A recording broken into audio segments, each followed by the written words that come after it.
Congratulations, you made it to day 7.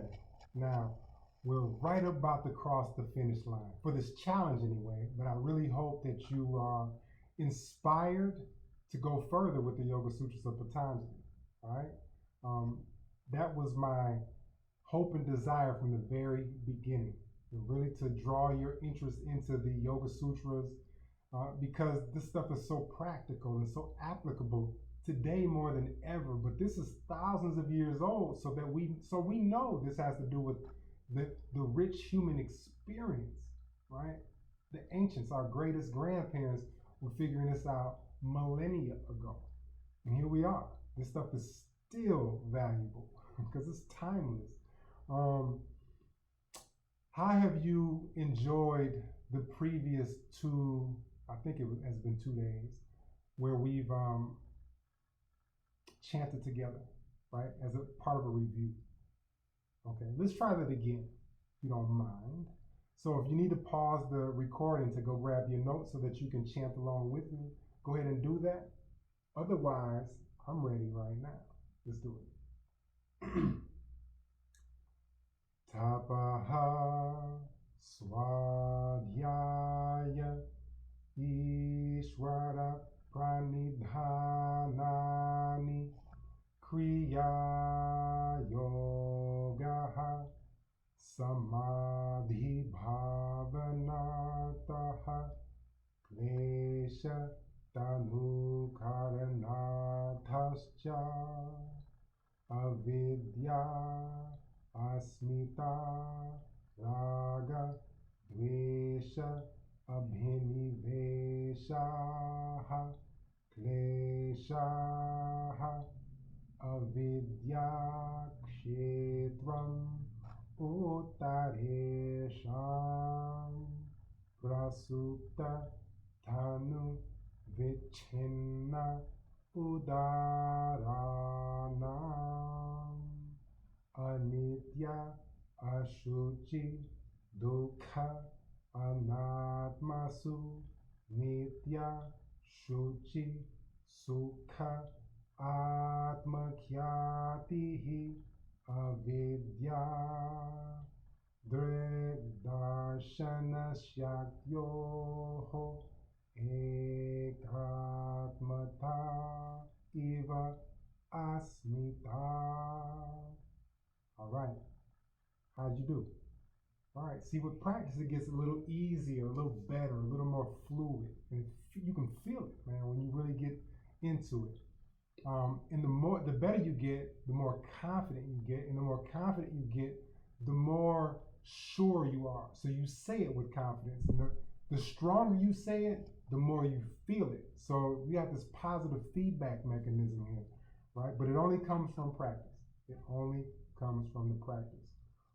Again, I'm not going to review all of the sutras. I'm only going to go back to the one that we did yesterday, right? Drik darshana shaktyoho ekatmata iva asmita.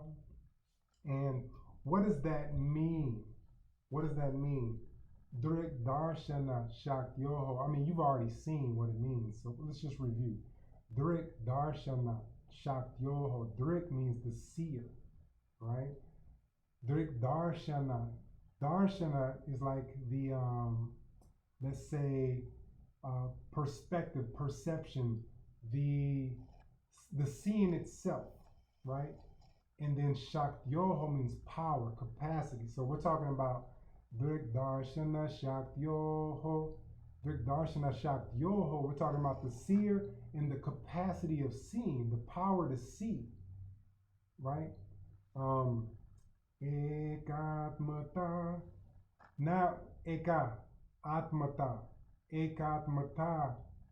Now they're combining. We're combining those, the seer, the power of seeing, into one, as if it's its own nature, right? So when we think we are that, when we think that we're all of that as one, and we can't distinguish between the seer and the power of seeing, if we can't make a distinction between those, that's asmita. We identify with the power of seeing and the seer as one, thinking that's who we are, and it's not. Okay, that's a vidya. Okay, I apologize. I stumbled over that a little bit because my mind starts racing with this information. I'm like, it's so profound, but it's good. So there we are. Asmita is identifying or thinking that's who we are. Asmita, Eva means as if, right? Asmita, which is the lower ego, as if we are one in this thing. Like we're, I don't know why I'm struggling with this right now. Asmita, Eva, as if. Ekatmata, Eka, one. Asmita, nature, okay?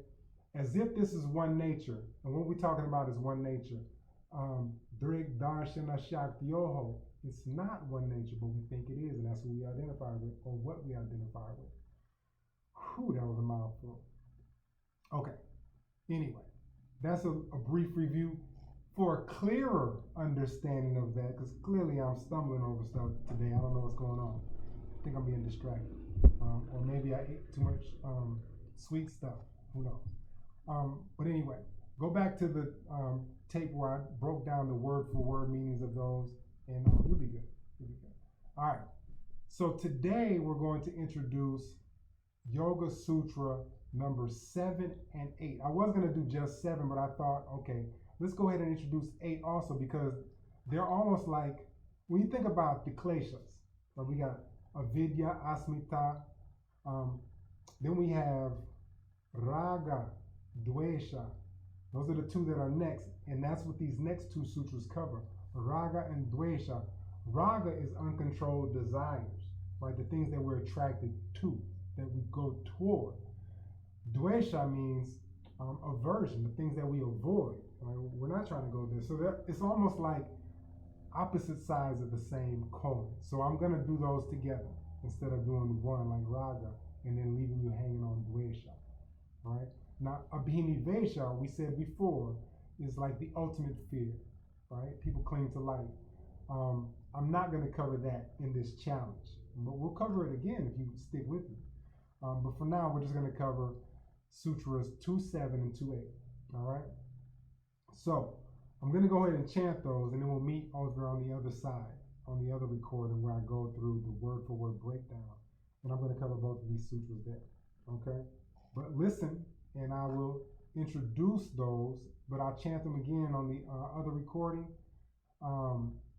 And you'll have more time to practice those over there. Okay? Let's do it. Sutra 2.7. Sukhanushayi ragaha. Sutra 2.8. Dukhanushayi dveshaha. Okay. I'll meet you on the other side, on the other recording. I don't know which way you're going, this way or that way. But I'll see you there, and we'll break this stuff down. All right, love you, and I'll see you in a minute.